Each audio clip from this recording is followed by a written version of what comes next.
Hello, good afternoon. Today we have with us Mr. Bharat Wakhlu, Resident Director, Tata Group. Bharat, thank you very much for joining us today. Thank you very much. Bharat, to begin with, let me ask you, what is your take on the concept of business responsibility? You know, businesses have, over the past 400 years, evolved in the way they function. And there is no doubt that in the early days of business, the primary focus of any enterprise was to ensure that the shareholders of the business, the owners or the investors in the business, they got the returns that they expected. Now, whenever a business focuses on only one group of people and decides all its ways of functioning and policies with that small group of people in mind, a lot of things that the business does can be quite unsettling for other groups of people. And frankly, over history, you notice that ever since bodies corporate started to become prevalent, a lot of companies actually did things that may have been good for their investors and owners, but which are not good for a large swath of communities or nations that existed at that time. And in fact, you know, India's history also had a company that was responsible for India's subjugation for 100 years before the British Crown took over from India. So there are lots of examples of companies really kind of going completely off the brink when it comes to taking care of the concerns of other stakeholders, not just the shareholders. Now, we have come to a stage in our development and in human civilization where it is no longer possible for an enterprise to be concerned about only one group of people, like the owners, and be concerned only about their concerns. I think today's companies have got to balance the needs and expectations and aspirations of all stakeholders. And they must also have mechanisms by which, if there is a tie between the expectations of one group over the other, there are rules that will enable a tie break to be done in a proper manner. Otherwise, what happens is the enterprise again will morph into a focus on only one predominant group or the most vocal group and so on. So when we talk about the responsibilities of business, we really mean that businesses have consciously made efforts to balance the social, the environmental, and the economic requirements of the different stakeholders that are impacted by an enterprise. Right. And that is the kind of focus that every company from now onwards will need to have, because the luxury of focusing on only shareholders or investors is gone. We're living in an era, we're living in a digital age where everybody figures out what companies are doing, and if they find out that a company is not focusing on the other stakeholders with as much zeal and as much commitment as on the owners or the consumers or the shareholders, they are likely to be penalized in a variety of ways. Bharat, you were a part of the team that was instrumental in drafting of the National Voluntary Guidelines on social, environmental and economic responsibilities of business. That's correct. So what led to genesis of these guidelines? You know, I must tell you frankly that the government of India has, over the past 8 or 10 years, it has been conscious of the fact that businesses need to do more to ensure that society does not look at businesses in an adversarial fashion. You see, let's not forget, businesses are able to bring about a whole host of positives in society. In fact, the quality of life of humanity has improved substantially over the past couple of centuries because businesses have been able to bring about innovations, they've been able to introduce goods and services that really have made our lives better. And there are so many innovations in medicine and innovations in mobility and so on and so forth, which we all are familiar with. So businesses have a legitimate role to play in helping to improve the quality of life of people. And businesses are also a very big driver for beneficial change in society. At the same time, concerns have been expressed by governments and civil society around the world that, look, businesses are getting increasingly untrustworthy. And in a trust evaluation that was done a couple of years ago, businesses ranked pretty low. Now, if that happens, obviously governments will start wondering what's going on. And in India, something similar happened. Businesses were making a lot of profits, but a lot of people who were impacted by businesses, which included communities, employees, vendors, contract laborers, and a whole host of other stakeholders, all of them felt that, look, if the companies are doing so well, how come these guys are not improving their lot as quickly as one would expect? And government therefore felt that businesses have got to do more, and this whole idea about, spending more money on the community came up, and so this idea was in the pipelines for a while. A large section of business, however, mentioned that, look, it is not only about spending more money, it's also about doing business more responsibly. Sure. And we were very lucky and very fortunate. We had some very enlightened secretaries in the Ministry of Corporate Affairs who believed that this is a good way to go, and they entrusted the task of actually creating the National Voluntary Guidelines on a very fine committee, of which I had the privilege of being the chair. And this committee worked very, very consistently and hard for over 2 years, and through a process of syndication with large stakeholder groups, were able to evolve 9 principles which today form the bulk of the National Voluntary Guidelines. Bharat, you have done senior roles both in India and outside India. That's correct. As a part of the Tata Group. Correct. So how do you see India positioned today in driving sustainability agenda forward aggressively as compared to other developed countries? India has a very, very unique position right now. Unique because A, we are a nation of 1.2 billion people. We are a nation that is, almost 40% of our population is below the age of 25. And therefore, we are a nation that has to grow and develop. At the same time, we are a large nation with not very much land. The US is thrice the land, 1/3 the population. True.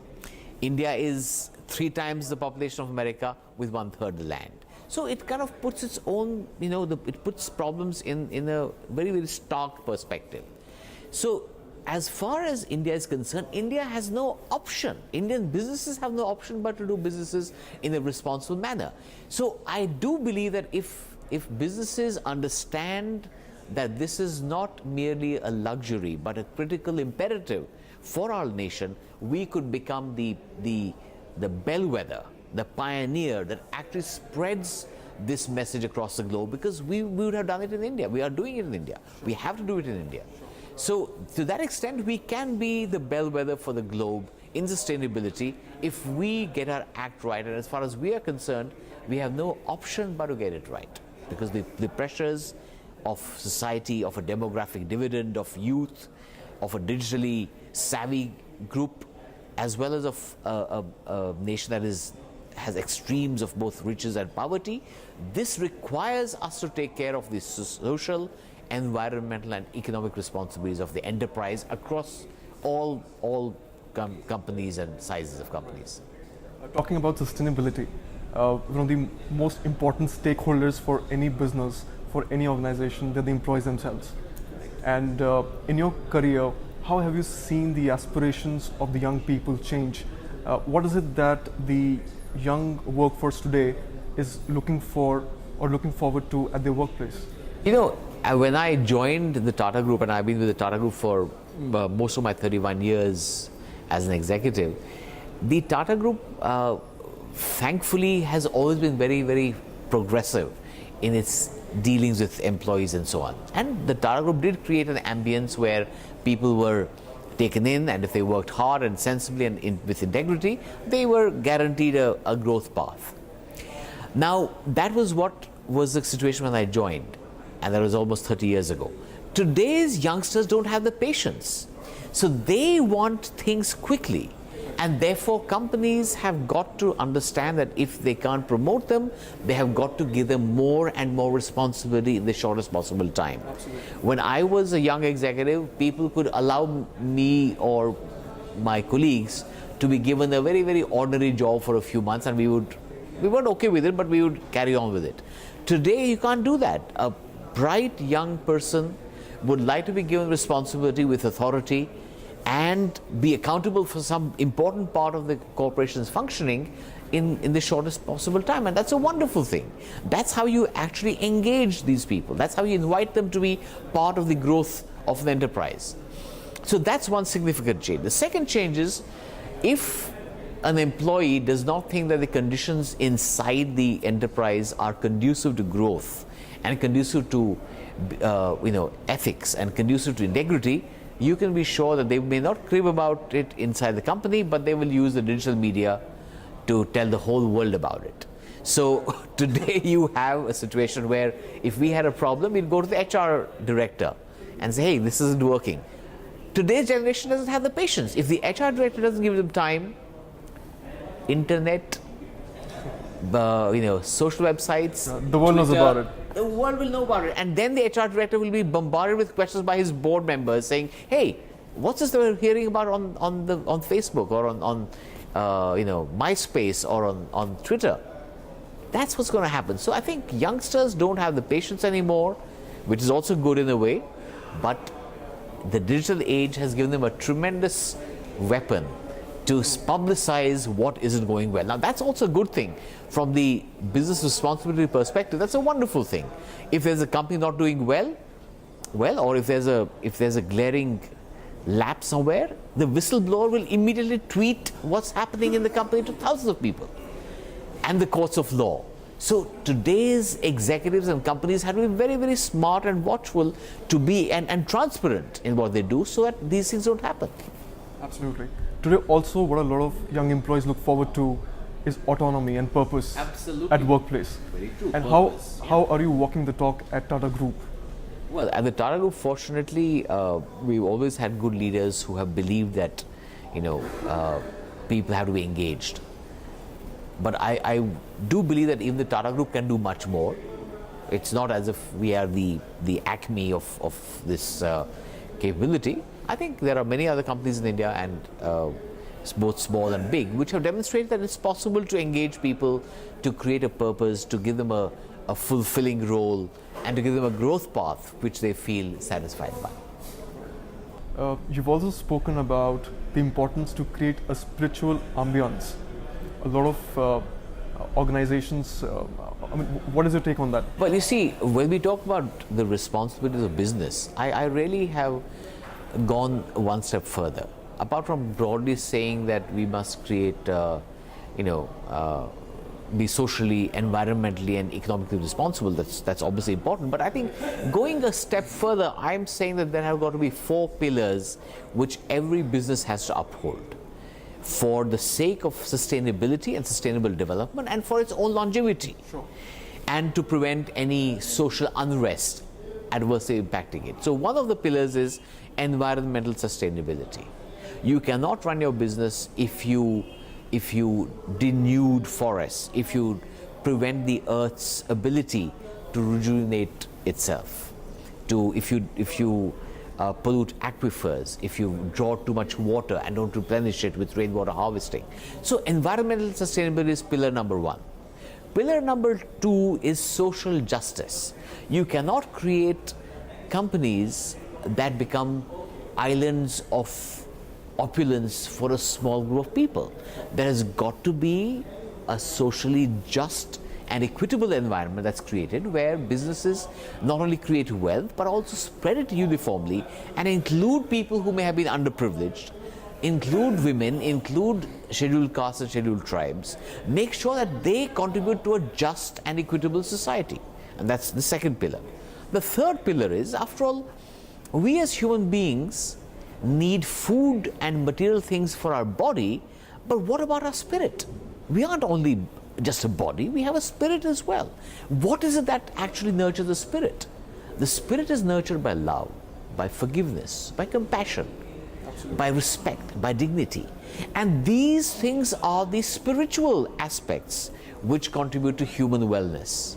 And I think that the third pillar for a business is to create a spiritual ambience or a spiritually uplifting space where all these things can be experienced by people. And the fourth pillar, you create a quality of life that is better for everybody, all stakeholders, not just shareholders. So if these 4 pillars are kept in mind and the processes of an enterprise are created to uphold these 4 pillars, you would have a responsible business. And you would really have a business that contributes to society, the environment, and to the economy. And that's what we're talking about. Bharat, it was a pleasure speaking to you. Thank you very much, Anshu. Thank you very much.